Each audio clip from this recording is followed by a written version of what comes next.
कहाँ नि यो त अनि कहिले यस्तो पाले त तँलाई त अझै 1 साल लाग्ने रहेछ बहिनी होइन नि अब एकछिन त पर्खिन्छु नि म किन नपर्खिनु भन्नुको मतलब चाहिँ अब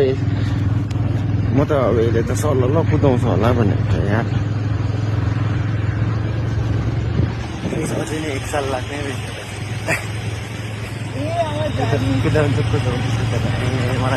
मलाई चाहिँ डर लाग्छ अस्ति फर्स्ट चाहिँ डर लागेको थियो होइन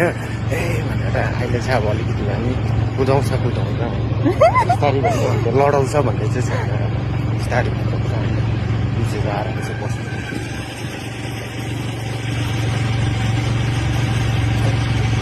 सक्छ अन्त सक्छ